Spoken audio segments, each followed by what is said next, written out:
going on? What's going on? Welcome to World Kidney News. Happy Sunday. What's going on, everyone? I am your host, Steve Belcher. This is going to be a great show, World Kidney News. Please share this broadcast, because you're not going to get any information like this nowhere else. I'm telling you. As you may have seen me during the day, I went to a lot of facilities over the past 2 days just to share light how serious kidney disease is and how awareness and education need to be shined on kidney disease. Just like breast cancer and any other chronic illness, kidney disease need to be on top, because kidney disease is the 9th leading cause of death in the United States. And the culprits that causing these clinics to come up in these communities are diabetes and hypertension, the 2 leading culprits of kidney disease and kidney failure. But tonight, we have an organization that stood the test of time through this. They've been around, I believe, 50 years, right? They're the largest independent patient organization in the United States. We have 2 of their representatives here right now.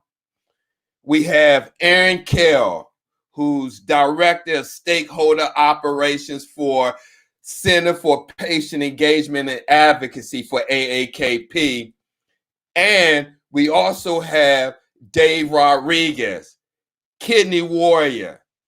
He's a board member of AAKP, and he's also a field ambassador. They're here to share their story of AAKP and answer the question. So without further ado, I'm going to bring them on. I'm going to give them the special introduction. Here we go.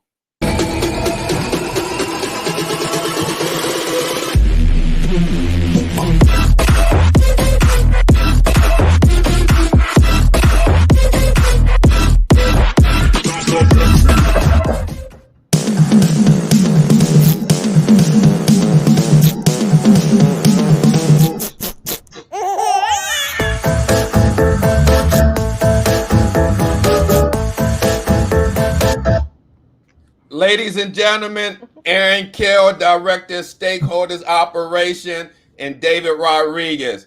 Guys, how are y'all doing today? Fantastic. Thank you for having me. Doing great, Steve. That was some intro. Thank you for joining. I like it. I know that probably took you off guard, but wow. you guys deserve an intro like that. I mean, and I can't tell you how much, I really appreciate you and AAKP. I mean, there's no introduction I can do that can show you the kindness and love that I have for AAKP. So again, thank you for coming on the show. And David, thank you as well, taking the time out of your schedule to come on. I know the last time we talked was at the 6th annual AAKP meeting in Washington, D.C. Sure. Yes, absolutely. Yeah, last September. Mm-hmm. Yes.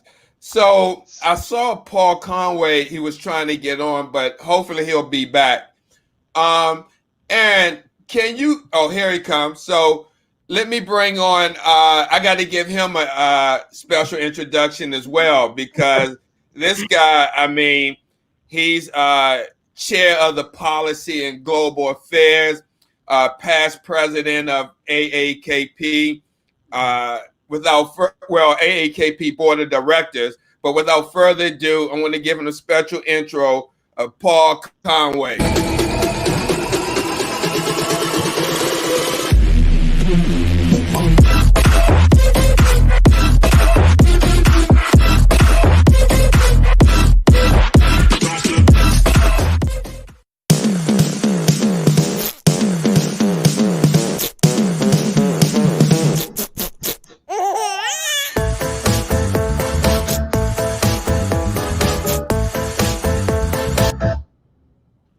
Ladies and gentlemen, Chair of Policy and Global Affairs for AAKP, Paul Conway.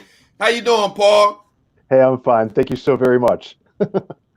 Man, I want to tell you, you're a royalty, and I really appreciate you being here. I mean, I got goosebumps right now, and the reason why, because you have rubbed shoulders with how many presidents of the United States? Four presidents Four. and three governors. I mean, yeah. Hold on. I just got to catch myself. I mean, really, I really appreciate. I mean, you may not see it as a big deal or anyone else, but I do. For someone like me who started in dialysis in 1985, I've seen your pictures in multiple magazines throughout my career. You rubbed shoulders with four presidents, and man, I'm just humbled and thankful for you to be on this broadcast because you didn't have to be here. And so I am honored to have you here.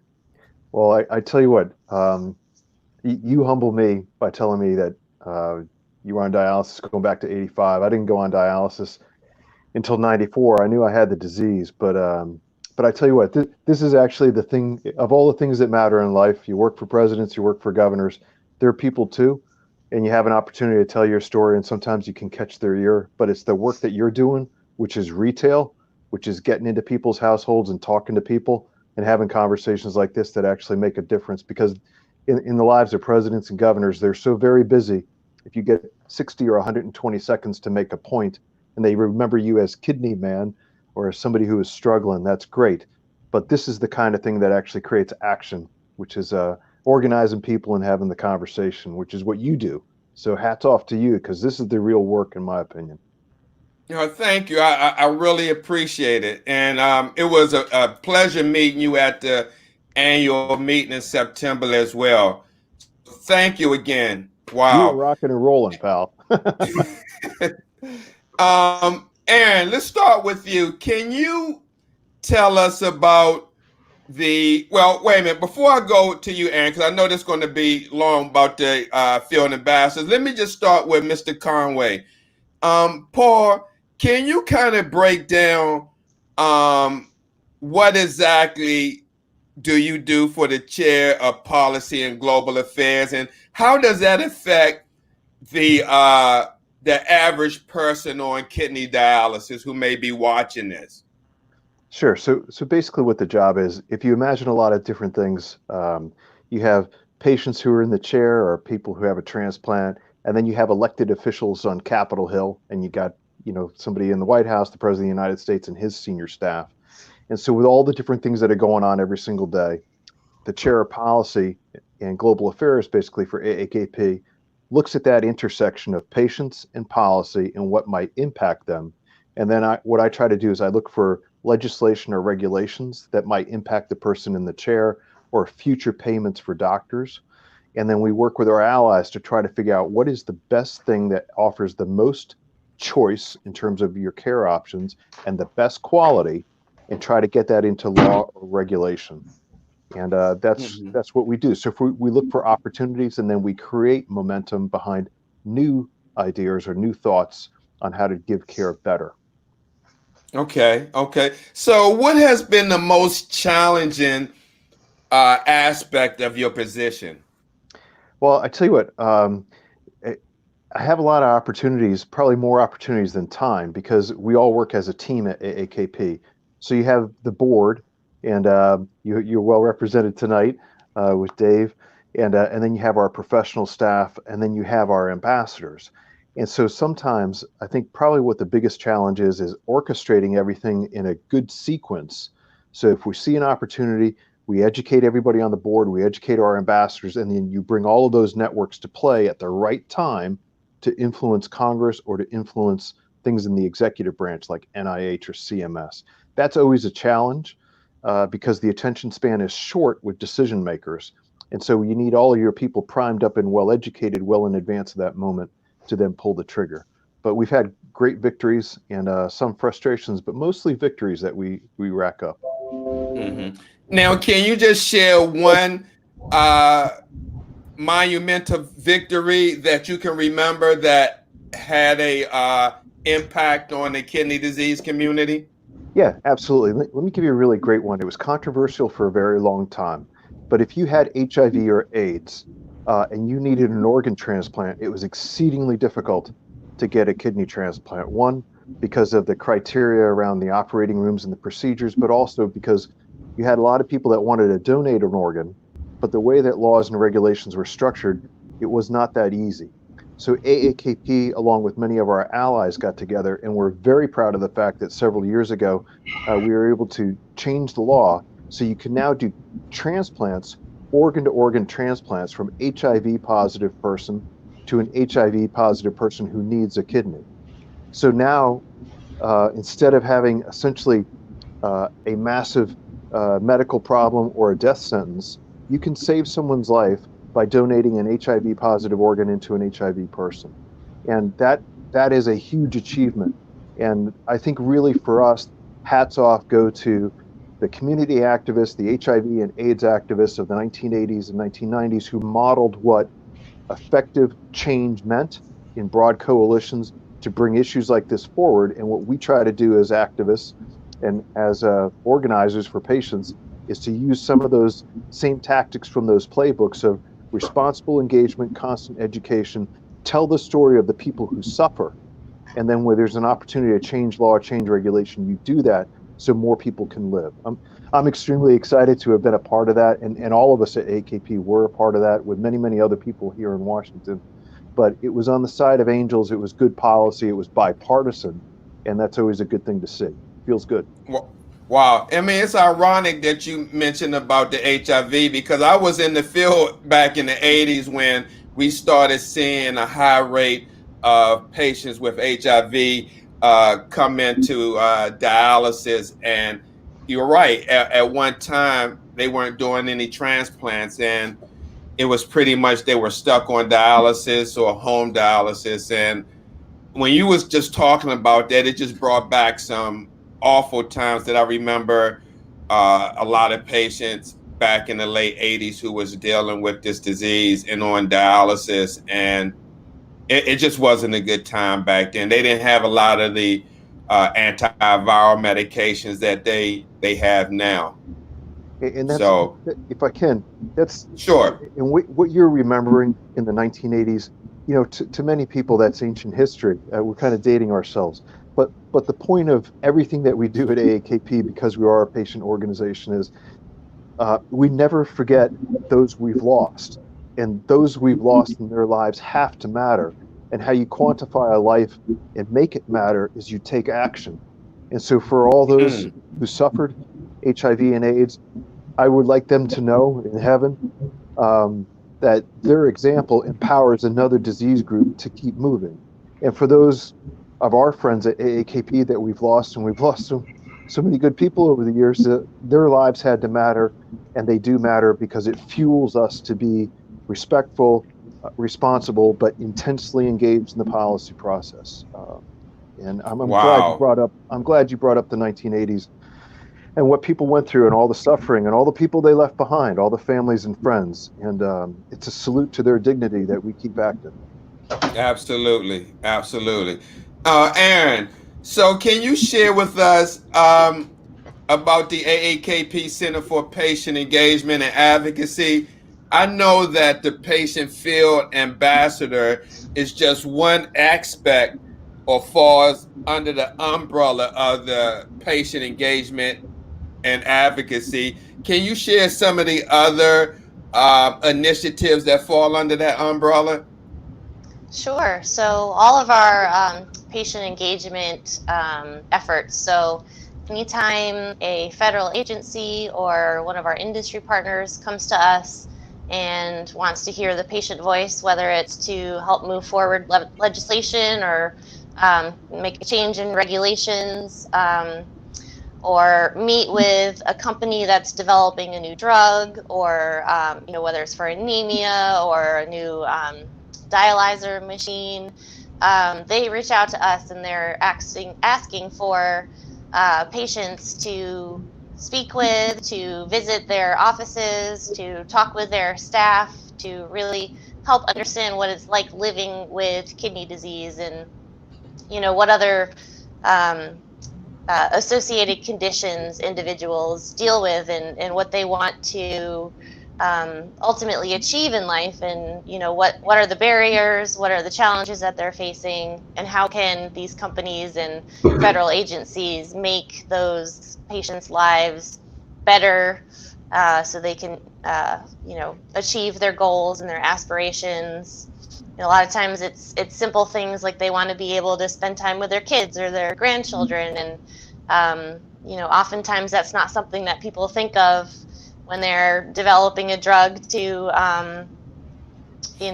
help manage anemia or high potassium. And so hearing what is important to patients and family members too, what's important for family members that have loved ones with kidney disease, that's super important. And our Center for Patient Engagement and Advocacy really helps to bring that patient voice forward.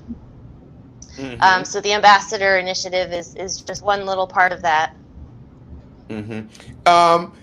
Can you share with me, what is the Speakers Bureau?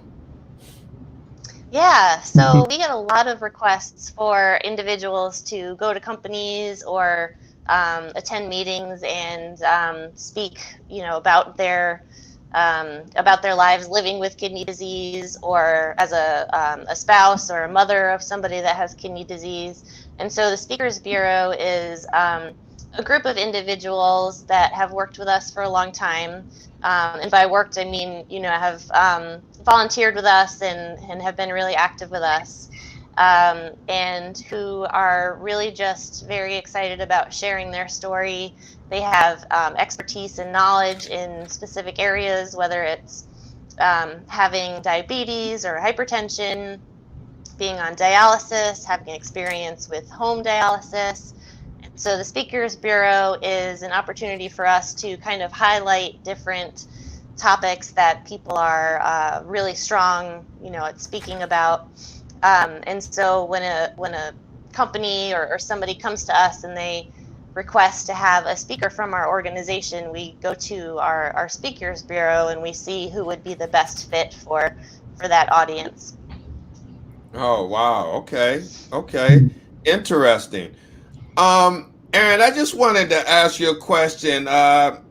Just going to read a passage from AAKP's website pertaining to the patient field ambassador. I quote, it says, ambassadors are part of a movement to create a more informed community locally as well as in our nation's capital.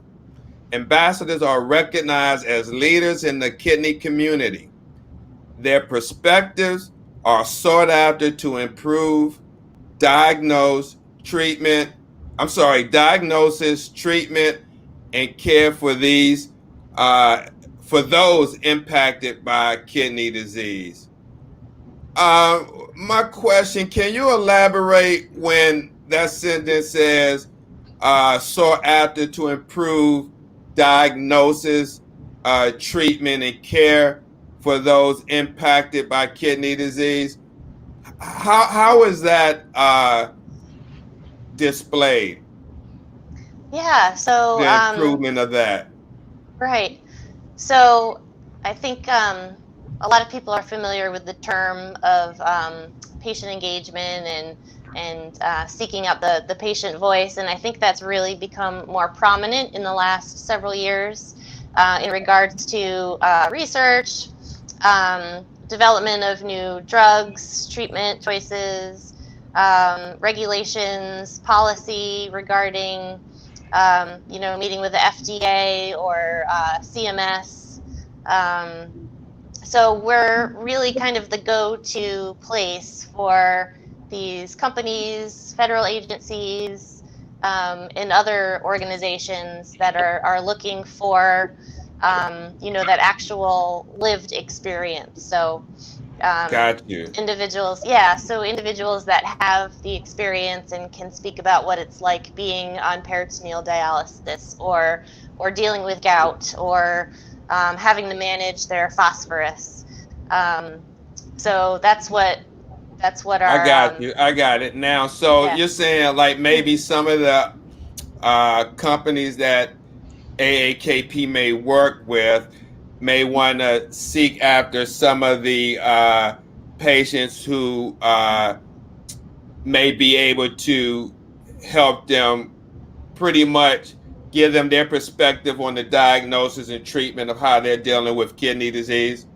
Absolutely, yeah, Sure. absolutely. What's important to them, not just what doctors or researchers think is important to patients, but what patients actually really want to get out of life. Sure, sure. Now, Dave, you're actually a field ambassador. Yes, I am, sir. Can you just share just a little bit of your story and how you got from being diagnosed with kidney failure to being on the board of directors with AAKP, the largest independent patient organization, and being a field ambassador? How did that experience start for you? Well, thank you, Steve. And again, truly an honor to be here with Paul and Erin. My story goes back all the way to 2008 when I got diagnosed with kidney failure. And after that, I was on dialysis for almost 3 years. And during the time that I started from the very bottom. I started from, my hometown in Brownsville, Texas, where at a dialysis center where I was conducting my own dialysis. I became involved because for me, it gave me more of a purpose to continue to serve and help other people. I always thought to myself that some people have it worse than I did. And so for me, it gave me a purpose for me to continue, not only for myself, but other people. Also share my story that also my father was also diagnosed with kidney failure during the time. And we were both on dialysis on 2 different units. But I had this idea that I wanted to make sure that I could be more active in the list by moving to San Antonio, where I was listed at the transplant. And Lord of beholding, within 10 months, I was called for a transplant, and I was called through the pair exchange donation. But I started really through advocacy on my own, through being an ESRD representative through my unit. And then from there, started keeping going. And from there, after my transplant, I started working for the transplant center, and gave me more of an opportunity to engage with patients one-on-one and as a whole. And so, fast forward, a few years later, after going through the engagements and going through all that, I was introduced, through the international level, what I was truly an honor, because for me, I don't see myself as the voice of the people. I see sort of as a messenger. The voice, I give my story, but also a messenger to those stories that I hear every day of those people that are going on dialysis, that have been on a list for so long. Just in the state of Texas, the average wait is about 7 to 9 years. And of course, 13 people die every day. So it's something that I take it to heart, because not only did I complete my journey, but I'm also a son who lost his father to this terrible disease. So, the tears that I cry for my father are the tears that I see today for the people that are really are kind of stuck to see what can they do. And so, for me, it makes me truly an honor to be out there and and be teamed up with Erin and Paul to make sure that these patients are not alone, and they want to make sure that we speak on their behalf, and especially to our leaders that are elected officials in DC. Wow. And let me ask you, you're on here as part of the organization that doesn't have kidney disease. Being that kidney disease is the 9th leading cause of death, can you share your experience with the amount of people that was part of the organization that passed away from this disease? My goodness, I mean, yeah, that's a heavy. Yeah, it's pretty. It's really heavy. We've seen so many people that are really they fight, and until it's really difficult to see, because once we advocate for a patient, we kind of take it personal, because they become family. And so this organization is like a huge family to us, and everybody that leaves this world, It's part of us. It touches our heart and makes us stronger to make sure that, that we're doing everything in their memory. Everything I do is in my dad's memory. Everything I do is my friend's memory that I've seen and that touch my, people that I've seen, so many relatives and many people that have relatives. And Right. so for me, it's something that's very, it's difficult, but we have to do what we do best and make sure that our leaders know about it. Hmm. Erin, how tough has this job been for you? Well, that's the one tough thing about this is that there are losses, and you get to know individuals that you work with, and you hear their stories, you hear what they've been through, how strong they are, how amazingly resilient they are, and it's really hard to think about that and have this like scrolling thing in my head of who I've known over the years and who we've lost, and it's something that I try not to dwell too much on because it kind of puts you in Sure. a really sad place. But everything that I do with AAKP is keeping those individuals in mind and working to make things better for the people that are after them, making sure that they don't have the same hardships. So they're always on my mind, and I think about them often, and there are some that become like family members, like David was saying, where kidney disease is a relatively tight knit community, and you get to know individuals and you learn about their families and what they do outside of being on dialysis or having a transplant, and you get to know them, and it's hard, but everything that we do is moving the needle forward, keeping their memory and their legacy moving. Sure. Paul, let me ask you, you've been up on Capitol Hill, 4 presidents. I mean, it's good what Richard Nixon did for Medicare, but Paul, why isn't a lot of awareness directed toward kidney disease, such as to breast cancer or any other chronic illness, especially with kidney disease being the 9th leading cause of death? Why aren't these policymakers doing anything to really hammer home the problem with this disease and how it's almost pretty much overburdening the Medicare system? Steve, I tell you what, you're hitting on the prime question, and you put a laser right on it. And it's kind of a complicated answer, but bear with me here. The good news right off the top is things are changing, and they're changing quite rapidly. But in order to have the modern day dialysis coverage, that took a patient, an AAKP founding patient, actually, to dialyze on Capitol Hill in front of Congressman Wilbur Mills, who was head of the Powerful Ways and Means Committee. And the reason why it happened is because of a personal connection that Wilbur Mills had in his state to a patient who had kidney disease and was going to die without dialysis. And so it was the anecdote, the power of an anecdote and the connection with an individual that made it go. I think when you take a look at the history of kidney disease over the past 20 or 30 years, in some ways, a lot of people think that we're a victim of our own success because it's the only disease-specific entitlement program in the United States is dialysis coverage. And because there was not a lot of innovation for many decades, I think a lot of people thought, okay, they have a fix. And the fix is instead of dying, people can go on dialysis. But that's very old style thinking because dialysis, as you know, and we all know, is no life really into itself. And so I think over the past probably 10 years, but especially in the past 5 years, it's actually been emerging as a key issue because there's so many comorbidities, other issues, hypertension, heart disease that go with this, that you're seeing a greater awareness of the fact that you can prevent kidney disease and save the taxpayers a lot of money, but really save a lot of lives.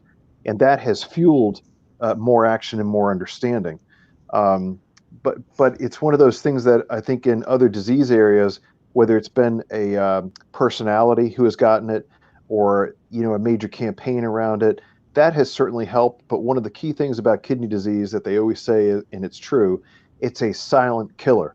Half of Americans who go on dialysis are diagnosed that way and go on to dialysis from the emergency room.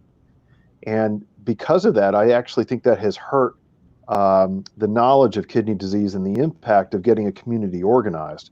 Because without prevention and detection, you're missing half the audience. So there are 37 million Americans who are at risk right now of kidney disease.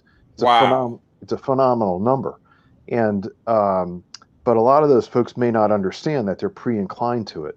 But the good news is, again, things are changing. Richard Nixon launched this in 1972, 73, bipartisan. And last year you had President Trump, bipartisan. One of the few things was the executive order on advancing American kidney health. And President Obama, to his credit, did an absolutely phenomenal job with a White House summit on organ donation and disparities in organ donation that policy was incorporated in much of the executive order. So even in the midst of a lot of bad news, sometimes there is progress being made. But as Erin pointed out, many of the companies that are coming into this space are new companies, and they're looking for the patients to work side by side with them on cures. It's a very, very positive time for kidney disease. And I think we've turned the corner on that disease that no one likes to talk about or no one's aware of, to now it's right front and center. It's a great time to get involved, great time to become an ambassador, great time to hook up with people like David and other folks that we have and get moving on this type of thing, because it's within our reach that people can live a fairly normal life with artificial devices, new means of transplant, and more home dialysis and portable and wearable dialysis. That's all coming. We're going to see it in our lifetime. It's all great. It's a good story that's coming. Wow, that's awesome.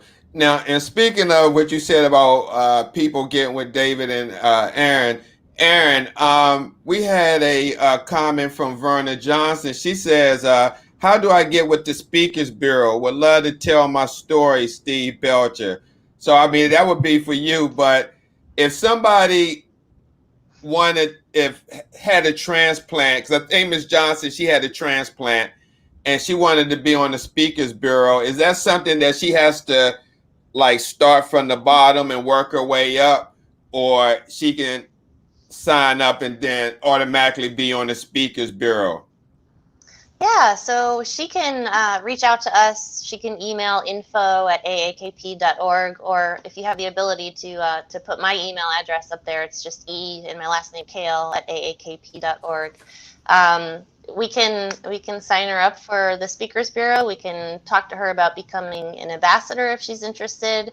I would say that being an ambassador has a few more opportunities than being part of the Speakers Bureau, because especially with COVID, of the research and yeah, there's not a lot of in-person speaking opportunities right now. Oh, thank you for putting up that email address. But like we're doing now, we've had meetings, over the last couple of months with companies just like this, where we're talking back and forth over video, and they're looking to do that with patients and family members now, and they have been doing that. So inviting them to their local company meetings, or if they have a larger conference that they're running virtually, they can loop individuals in. So yeah, so she can email me at ekale@aakp.org. We can talk and see what her interests are and get her signed up for something. Awesome. Paul, I want to get to you, David, but it's just a question I gotta ask Paul, because I just want to hear his answer on this. So Paul, over the last several days, I've been going around to a lot of dialysis facilities in the Baltimore, D.C. area. In fact, in my location in Northeast Washington, D.C., Riggs Park area, within a 5-minute 6-7 minute radius, it's about 8 dialysis clinics.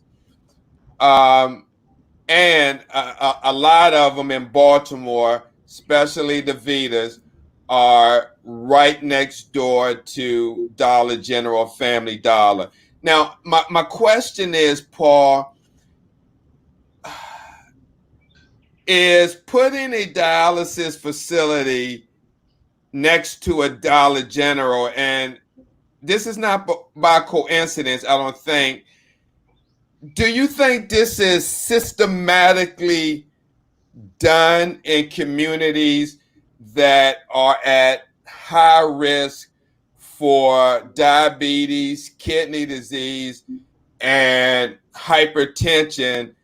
And thus, why put a dialysis clinic next to a Family Dollar that may sell these type of products that may be a high contributor to the two leading causes of kidney failure, which are diabetes and hypertension? I mean, shouldn't these lawmakers and the people of these dialysis clinics know this? Well, I tell you what, so this is it's an interesting issue because about 80% of dialysis in the United States is provided by two major companies that have shareholders. And hey, we're in a free market society. But I think what people have to understand is, and these two companies are DaVita and Fresenius. So for the rank and file that work in those companies, their mission is to help save lives and work in dialysis. And there's some really very good people and nurses and social workers and doctors. But as my friend Richard Knight often points out, they're in the business of business, and they answer to shareholders. And because of that, there's some very, very sophisticated econometrics and demographics and targeting that go into where the new locations of dialysis facilities go. And if you carefully analyze the messaging and the advertising that goes with these, many of these centers are set up and they're billed as being convenient in the community nearby, and your access to care is simple. The downside of that, from our perspective, is it's basically selling one message, which is dialysis. And instead, wouldn't it be absolutely amazing if in these centers, people actually had real information and a true education on all of their options long before they are actually diagnosed with kidney failure and having to go onto dialysis and wait for a transplant? And this is the key issue. You're next to a dollar store, canned vegetables, high sodium, high phosphate foods. You're in essentially what you would call a food desert. And in a lot of these places, I believe everybody's a human being and everybody has dignity, and not everybody has access to education. And to me, the sad thing is that in many of these areas, it's not that people are not intelligent. That's just a lie. That's false. It's that they don't have access to education and the prevention and intervention of letting them know what they're at risk of each time maybe they go in and get something. Although it may not cost a lot, it might cost you in the long term.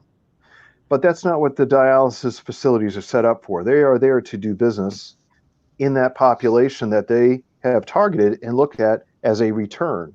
They would not be establishing bricks and mortar if it did not have a return on profit. And that's a corporate type of outlook. The contrast to that, Steve, is in a lot of other areas you have nonprofit providers. DCI is one of them, and their mentality is much different because they're not in it for profit. They view the totality of the person and total wraparound services. So what's your social situation? What's your diet? What's your food? What do you want to do with your life? Do you want to go back to work? Do you want to have a family? Do you want to get an education? Well, then transplant might be better for you. And so a lot of people have a higher satisfaction rating with nonprofit providers because it's centered on the person. And it's not too harsh of a comment to say that for-profit dialysis in the United States is a comfortable option with a lot of stakeholders and a lot of shareholders to keep doing the status quo business of going into communities, identifying populations at risk, and presto, you have one on the corner. And where you live, Richard Knight and I go around to a lot of places across the United States. David's seen this down in Texas. We see it everywhere. Usually these dialysis centers are in economically challenged and disproportionately poor or jobless communities where the access to education is not that great. I actually find it appalling as an individual and as a policy person and somebody who believes in the individual's right to pursue their aspirations. I think it really has to get looked at and changed. And again, that's a lot of our motivation, because so many people we've seen, their grandfather, their grandmother, their mother, and now they are on dialysis, 3-4 generations. And somebody I've seen it. You've seen it. Somebody has to intervene and say, hey, wait a second, we can either prevent it or there's a better option for you, much better option for you. But I'm glad you brought that up. It's talking straight. It's just talking straight. Yeah. Oh, absolutely. That's why I do what I do, go around and point it out, because this is not normal to have 8 dialysis clinics within a 5-minute radius of each other. And just one more thing before I get to Erin, I wanted to ask Paul. I'm going to read to you, and I'm sure you know this, corporate social responsibility. And it says it's a self-regulating business model that helps a company be socially accountable to itself, its stakeholders, and the public. By practicing corporate social responsibility, companies can be conscious of the kind of impact they are having on all aspects of society, including economic, social, environment.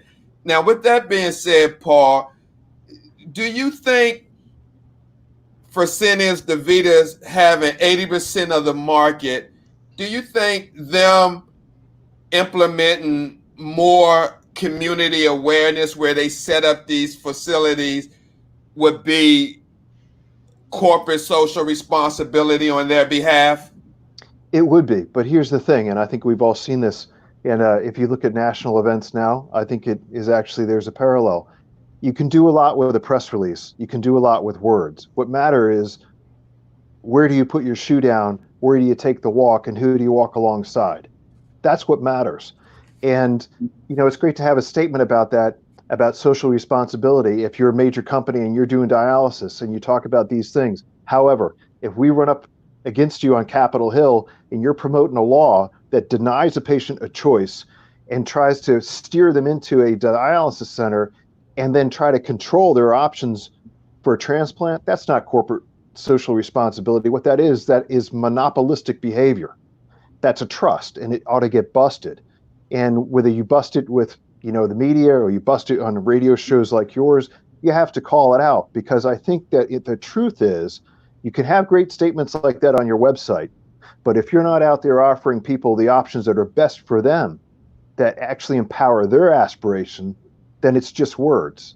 And a lot of times, you know, when it comes to protectionist legislation, they're the first ones out the door to try to control the options that a patient has. And in that case, Richard and others that I know, we kind of look at the corporate social responsibility statement and say, you know, that thing ought to be on the ash bin of history, because there's nobody who's taken the walk alongside the patient. Usually those decisions are made in the boardroom, not with the doctor, not with the nurse. But it's a pretty hardcore world out there. And that's why we exist as an independent organization, because we don't mind speaking truth to power and calling it out. That's awesome. Great. Now, Erin, what has been the biggest, some of the biggest challenges for the ambassador program you encountered? Wow. Probably wanting to do everything under the sun. Ambassadors come to us, and, you know, whether they're newly transplanted or they were recently diagnosed and they don't want to go through what their grandfather or their father went through, so they want to make sure that things improve. And they come to us and they have all these grand ideas, and, you know, they're wonderful, and we would love to be able to work with them on everything, but, you know, things take time, and you kind of have to take baby steps, you know, to get some things done. So, you know, sometimes wrangling in that energy that ambassadors have, and you know, that can be a little challenging, just because they're so excited and so motivated, and they really, really want to do something good and positive to help others.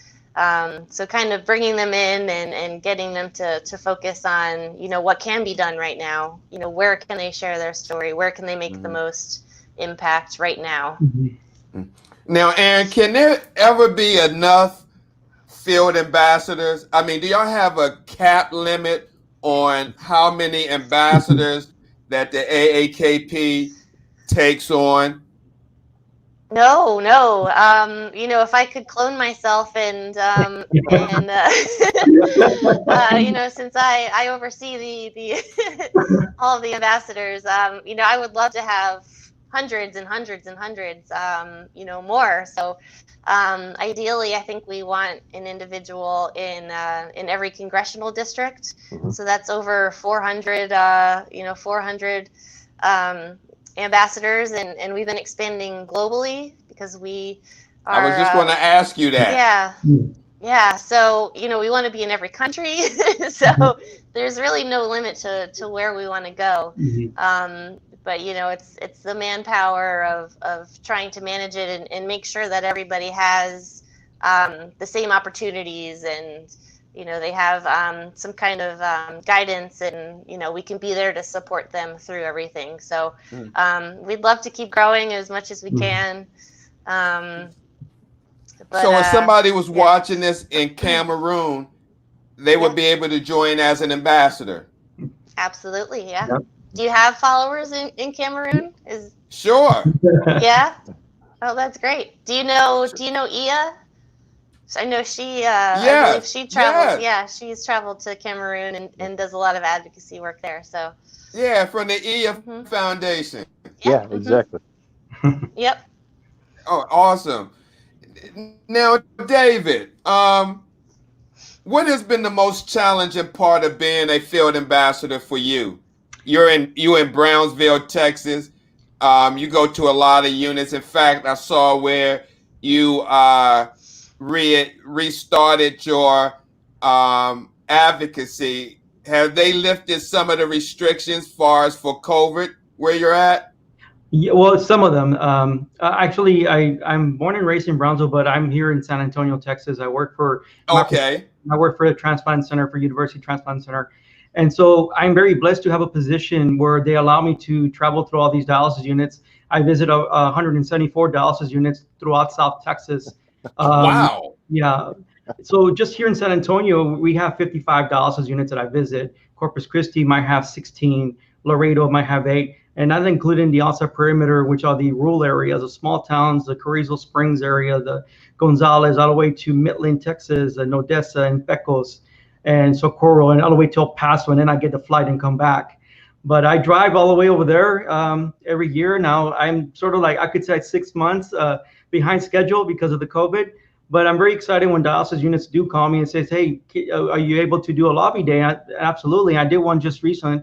And so, yeah, there's still a lot of patients that have many questions. And I mean, of course, we have COVID, but kidney disease still continues, so we want to make sure. But during the time I was doing phone calls and I was working from home because I'm immunosuppressed. So, but for, I'll be here at home as well, just making phone calls and talking to patients. David, what is the common theme that you're hearing from all these patients as you travel throughout Texas, going to 170, 4 units? Yes, sir. What is the common theme that you're hearing from the patient lobby about kidney disease? And that's a very good question, Steve. Most of the, transportation issues, there's a big thing about transportation as far as, especially if they're registered, if they're outside the rural areas. And they always tell me, David, how can I've never been to a big city, even though it's an hour away. Another one would be their copays. A lot of people can't afford the affordability, and they say, if I do get a transplant, how am I going to afford the medications? And then we go further to policy through Paul about the immunosuppressants. The 36 months is not enough, and so sort of those are the things that they even have a living donor, but they're afraid of what's going to happen to them after. So those type of questions I do get those frequently. And I try to, just to let them know that we're fighting very hard to, hopefully we'll pass that policy immunosuppressant bill. And that way a lot of patients could come forward and go for the transplant. Now, Paul, when you get information or receive information like this from field ambassadors of these patients concerned, what can you do in your position to help out, or do you have any type of influence when you start hearing common themes, not just from patients in Texas, but patients all across the United States that may be saying or echoing the same sentiments to their field ambassadors? When you see a common theme, is there something as director of I'm sorry, chair of policy and global affairs, is there something that you could do to kind of put something in gear to address these problems? Sure. And so let me use an analogy here, and Like Dave, for really instance, go ahead. sure. So No, I was just going to say in specific, the transportation issue. Yeah. So on the transportation issue, and Dave raised another one also, which is immunosuppressive. So to make an analogy, in the intelligence business, if somebody like David is out there and he's talking to that many people in that state, then what you want to do is you have ground intelligence, and then you want to analyze ground intelligence, put it through a couple of filters to see if it's actionable intelligence, meaning is this just one region of the country that we're hearing it in? So in this example, what we would do very easily is you take what he's hearing on the ground in Texas, you might run it through Erin past 4 or 5 other ambassadors to see if it seems to be like a trending issue. Maybe it's in reaction to a funding decision to cut funding or something like that at CMS. And then what we'll do is if it sounds like it's got traction, we'll put it into a flash survey. So we'll survey a much broader group of kidney patients, and then that intelligence will come back and it will show that, okay, look, this is an emerging issue. And then what we do is we take that survey data from our big databases, and then we will engage whatever the appropriate federal agency is on the executive branch side, for example, CMS. And at the same time, we'll raise it up to Richard Knight and some of the rest of the folks on the policy committee, and then we'll prepare a letter for Capitol Hill. So you're hitting both sides of Pennsylvania Avenue with this issue, and you try to get as granular as possible to make it as easy as possible for a government official to act on it or to give you an answer. Because if it's simply vague, it takes a long time in the vortex of issues they deal with. But if you can actually go and say, hey, look, our ambassador in Texas is hearing this in dozens of dialysis centers, and we've tested it out. We've hearing it in Seattle. We're hearing it in Portland, Maine. We've done a nationwide survey on this thing, and 67% say it. Because of our credibility here in Washington, federal agencies will listen to us, and they'll listen to us on Capitol Hill, and then we'll actually get some type of action going. It may not be able to be acted on until a next bill or a piece of legislation moves, but that's how we take ground intelligence, we qualify it, and we make it actionable intelligence. Same thing you do in politics, same thing you do in intelligence, and we've taken a lot of those tools and incorporated them into the Center for Patient Education and the Center for Patient Engagement and Action. Awesome. Wow. I may. Incredible. Erin, you still there? I am. Can you hear me? Yes, we can. Okay. Yeah, my Bluetooth died, so I was trying to plug it in. Oh, that's okay. Now, Erin, can you tell us, just share maybe a story of how a field ambassador made an impact on a particular person or community? Oh, there's so many. Which one stands out to you? Well, most prominent in my mind is probably our ambassador and board member, Bill Murray, from Delaware. He was an individual with a very loud voice and a really, really big heart. And he had the opportunity to go to, and Paul can correct me on this, but the White House briefing with Secretary Azar. And he spoke with him briefly. He talked to him about being on dialysis and, his journey to hopefully find a transplant. And Secretary Azar from HHS has actually asked about him, and he heard that bill passed a couple of years ago, and he really keeps him in mind when he's doing what he's doing. And Paul can probably share a little bit more about what that the White House briefing was, but Bill was just one of those people that you meet and you can't forget. And there's I can't say enough good things about him. And I'm just thinking about how funny he was and just so full of life. And he was an amazing guy. And there are a lot of other stories like that, not just with Bill. Sure. But, a lot of other individuals. I'm sure. But he's one that comes to mind quite often, and he made a real big impact on the kidney community. Mm-hmm. Yeah. If I can follow David, on if I can, Steve, one quick sure. second. Go ahead, Paul. So we had an opportunity.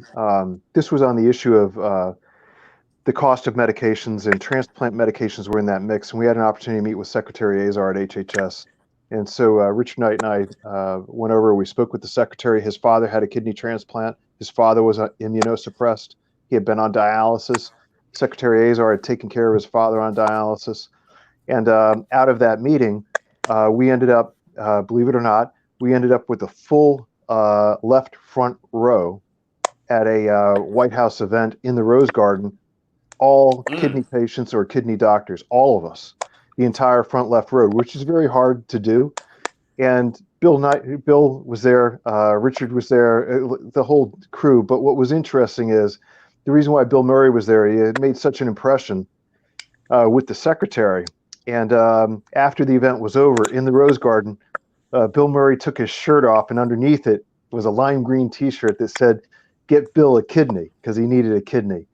After Bill unfortunately passed away, Secretary Azar was informed of that, and the secretary sent a very nice note up to his daughter. And in subsequent meetings we've had with the secretary, he has said, these are the types of issues that Bill was talking about. And again, it's the power of an impact on the connection with a fellow human being apart from politics. The grief and empathy that somebody has for another human being is memorable. And Bill made that kind of an impact, but so many other people have. And Dave knows this well, because Dave on the Hill connects with elected leaders, and he makes an impact not just in the towns and across Texas, but when he's on Capitol Hill, he connects with people quite well, and they know his story. Wow, that's awesome. Yeah. Wow, Bill. Yeah, I've seen pictures of Bill Murray and heard a lot, and God bless him. Wow. David, what has been the most rewarding part of being ambassador for you? I think it's truly an honor. I think where I would like people, when they see me, they see me on Facebook or they see me out there, I want them to know that I'm there to speak on their behalf. And when I meet with them in person, they always come up to me, and they know that I'm involved with the organization, one of the best organizations here in the United States. And to be part of that and to be able to convey their message, it's unbelievable, because it really touches my heart, because like I said, I learn something every day. I get educated by AAKP, and then I bring that back to my community, and I share those with all the dialysis patients. So that's the benefit, that I have the opportunity for that, and I'm now truly grateful for the opportunity to be here. Sure. Now we're kind of getting down to the last bit of the show, but David, I'm going to start from you. If there's someone watching this show right now, just started dialysis, or even one of the facilities you went to, and you had an opportunity to talk to them, and they said they wanted to do what you are doing, what would you say to them?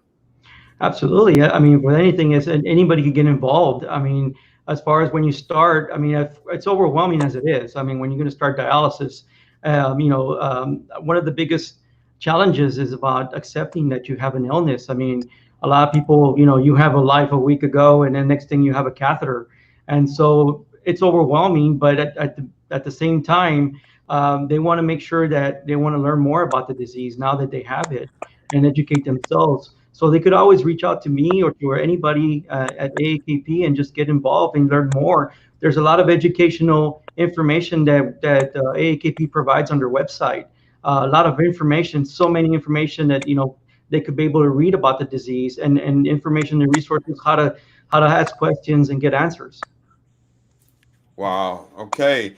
Erin, um, for you, um, if somebody wanted to come on board, are there any criteria for anyone to be an ambassador? Say, can ambassador be someone who's had a transplant? Can it be someone who is one of the 5 stages of kidney disease that's heading down that road? Do they have to be, you know, dialysis? Can you just share some of the criteria of what it takes and what AAKP is looking for in an individual that may want to be an ambassador? Because I'm sure not everybody can be an ambassador. Not that the opportunity is not for everyone, but not everyone could probably do what David do, like ride up in, you know, 175 units or whatever, or just being out there. But what is the criteria for this volunteer position? Yeah, so on a very basic level, the individual must have a direct connection to kidney disease. So early stage chronic kidney disease, dialysis, transplant, or it can be a family member, a mother, a spouse, a brother, a sister of somebody who has kidney disease, or a living kidney donor. So somebody that has donated a kidney to somebody, whether it's somebody they knew or it was a non-directed, you know, anonymous donation. So on a very basic level, they must have that direct connection. You know, we don't want to sound biased, but we're really wanting the patient voice, and so there are a lot of wonderful healthcare providers out there like yourself, Steve, who I think would make fantastic ambassadors. But this is truly a patient and family member position. So so that's the number one criteria.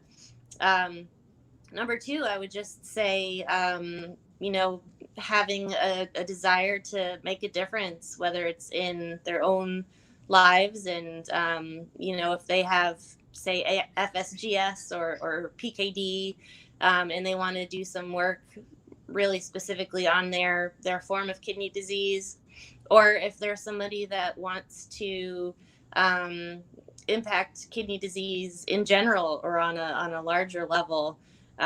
You know, not just a specific disease type or, you know, a specific treatment option, but, you know, somebody that has a real desire to help others, to make things, to make improvements, you know, increase education, awareness, obviously treatment options, and, you know, make sure that research and the status quo is changing. So that's, you know, that's the other criteria, just a willingness and a desire to make a difference. Sure. Now, let me just ask you one more question, Anne. Uh, did COVID-19 cause for the ambassador, the field ambassador program to redirect its mission? Did the COVID-19 have an effect on the mission of the field ambassador? Now that they Yeah. maybe can't go into units, or, you know, this whole social distancing? Maybe on a very small level, but you know, you get down to it, and ambassadors are really there for raising awareness, educating, and just kind of creating this buzz about what kidney disease is. And you can do that, you know, like we're doing now via computer and phone. You don't have to be in person. So when COVID had just started, it was right around World Kidney Day. Mhm. And we had many of our ambassadors had scheduled meetings with their dialysis units or dialysis unit in their area to go and visit and share information and AAKP resources and materials and brochures with those dialysis patients. And you know, COVID kind of put a halt on that. You know, not wanting to put anyone at risk for having, you know, new people coming into the center or having people gather. Mhm. So what we did was we did a lot of work online. So individuals that are ambassadors who have Facebook and Twitter, they did a lot of work on their social media to raise awareness. And then we have shipped a lot of materials to dialysis units that ambassadors would have normally handed out in person. So that changed a little bit, but otherwise, you know, our ultimate mission and goal, it hasn't changed at all. Sure. Now, Paul, before we go, I have to ask you this. With so many people, I guess, being diagnosed with acute kidney injury that may lead to end stage behind the COVID-19, Mhm. is there any policy or legislation that's being put in place to address this issue with COVID and end-stage renal disease? Yeah, actually, a tremendous amount. So CMS, Medicare, has done a whole series of different waivers that have made it easier for doctors to do telemedicine for prevention, and it has changed the terrain for how medicine will be done in the future, because many of the new innovations and devices that are coming, just not very long from now, will be machines that are equipped with interactive devices for home dialysis and for wearable dialysis. And now the payment policy for that is being pioneered and worked out, which is very positive. And then on the research side, and this is really the heart of the matter with COVID, on the research side, there's tremendous amount of activity and research being done and progress to figure out how COVID impacts kidneys and creates acute kidney injury and how to try to reverse it. And I think that because it disproportionately impacts people through their kidneys and heart, their microvascular systems. It's being looked at, and this overall issue of kidney disease, I think, is going to have a much bigger light put on it in light of COVID. But I think there's a lot of change that's going on that's related to it. And the other thing is, we actually think this year may be the year that we can try to get immunosuppressive medications covered as well, because for so many people that are awaiting transplant, the key issue is to get the transplant and have the drugs covered. So you always look for a gem in the middle of a crisis or some positive news. And I think positive news is COVID has raised the issue of kidney disease even more than it's been in the past 4 or 5 years. And that's why it's fundamentally important to get more people involved. If I can, Steve, you're asking folks here, Erin and David, about the impact an individual can have. And I'll just tell you this, we're a 50-year-old organization. And when John F. Kennedy was inaugurated, he recognized that the torch had passed from one generation to a next. And this is very similar for us, because we know that we are merely caretakers of AAKP as patients. But our job is to get the next generation of patients set for leadership. And they can do that by becoming an ambassador, by getting involved in the Speakers Bureau, because we won't be here forever. We understand that. We'd like to be. But this is all about the future, and the march of progress goes on. But the march of progress is fueled by new activism, new education, and a rededication of purpose. So if you're sad or you're depressed that you have kidney disease or you've just gotten diagnosed, just think like this. If not for me, who? If not now, when? And you can make a difference. Just like all your heroes, you can be a hero to other people in your community, and you can make a real impact. David does, Erin does, I try. I tell a lot of bad jokes with Richard, but we're all trying to go in the same direction. But everybody listening to your radio program right now has the power to make an impact. Contact Erin, reach out, be the next generation of leadership, be along our side as an ally. We need you. Wow. You just got me motivated. Oh my God. But let me ask you, Paul, what would you say to that person watching, just finished listening to what you just said? Very inspirational. Um, what would you say to the person and say, some days I feel like I can't go on, or they have some of the negative experience from kidney disease, like if they on dialysis more than somebody else, like say for instance, someone having multiple access issues or multiple issues with treatment, but just any negative aspect of that they may go through more than the typical patient on dialysis. Can you give that person some inspiration as well? Yes, I'll be very direct about it. There's nothing you're going through right now at home, or if you're in a dialysis center and you're watching this, that you won't find another patient at AAKP who has gone through the same thing or has gone through even worse, lost organs, gone back and forth on dialysis. But what will make you feel better is to understand that you are not alone. And if I can tell you with one last phrase, it's from Pope John Paul II, which is, be not afraid. And be not afraid, because you will find people that are just like you, that have walked the walk, that are going through the same crud.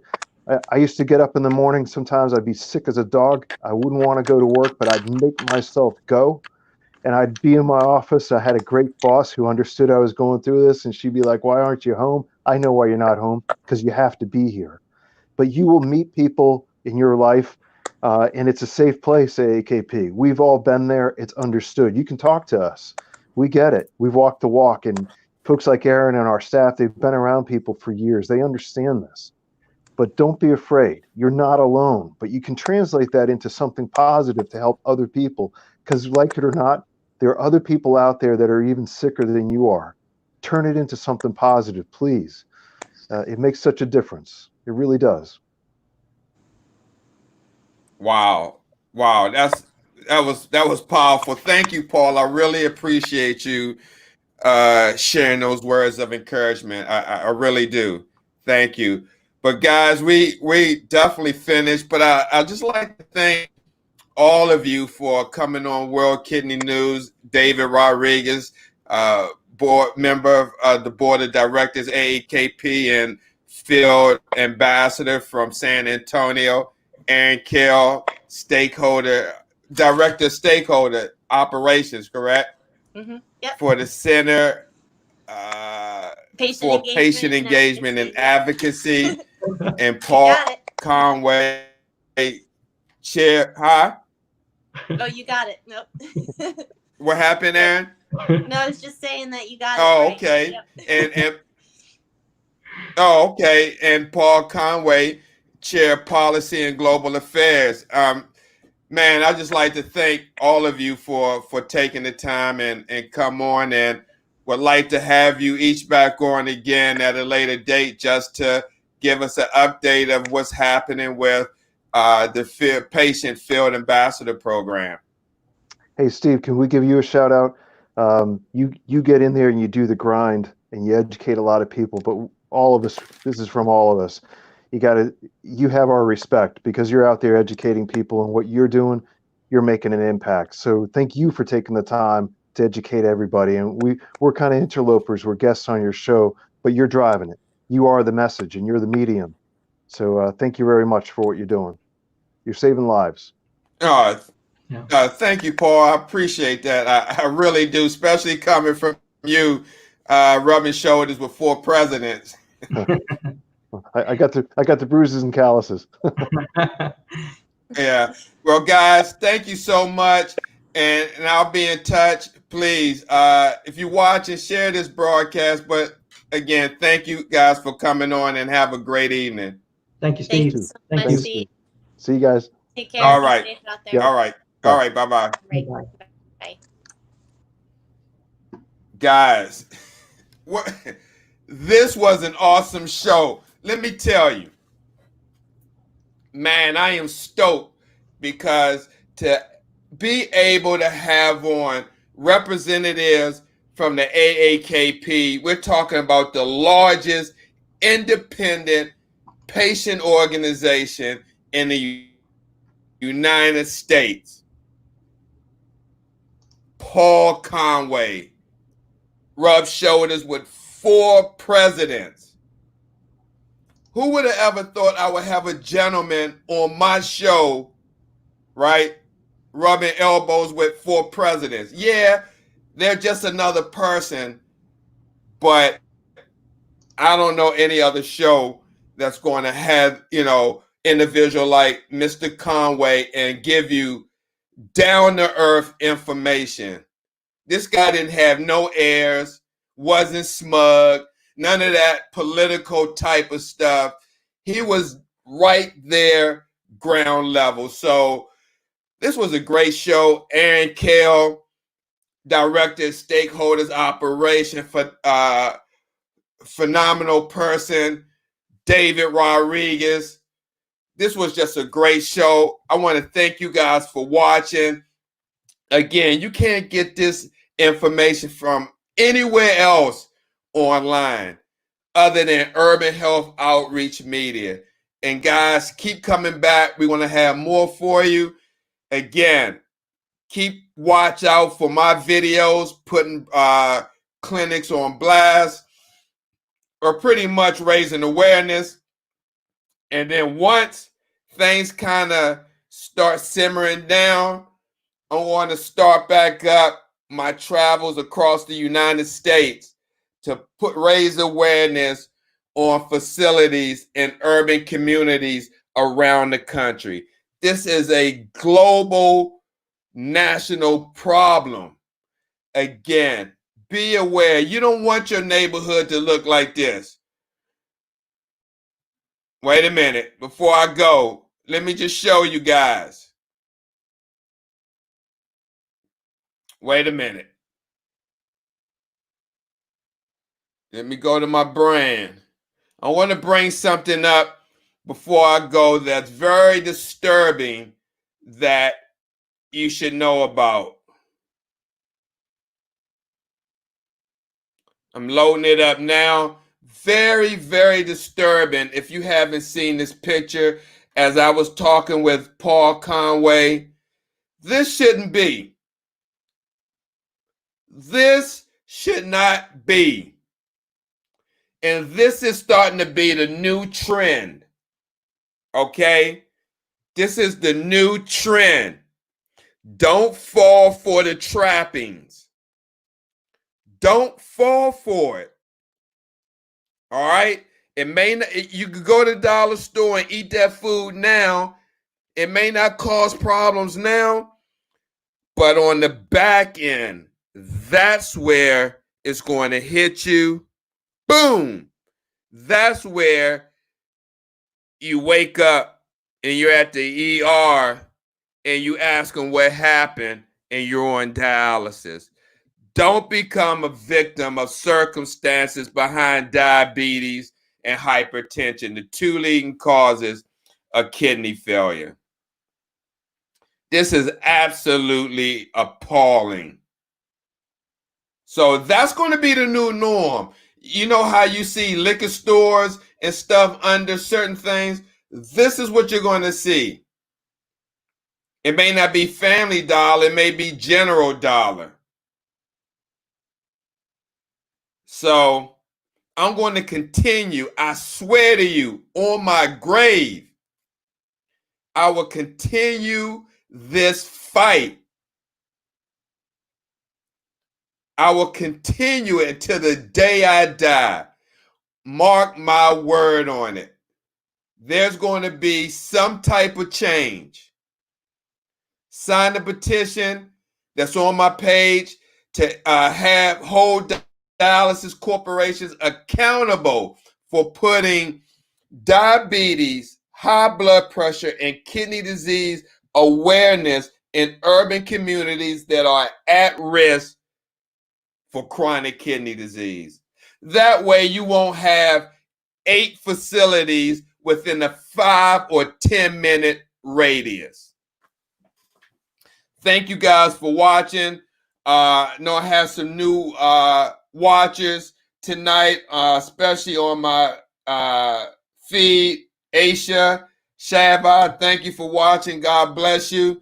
Martin, Sharon, Joe, Lewis, Flo, Christine, Gary, Iris. Hey, Miss Iris. Calvin, Joe, Miss Constance, Arlita, Christy. Man, guys, thank you. Maria,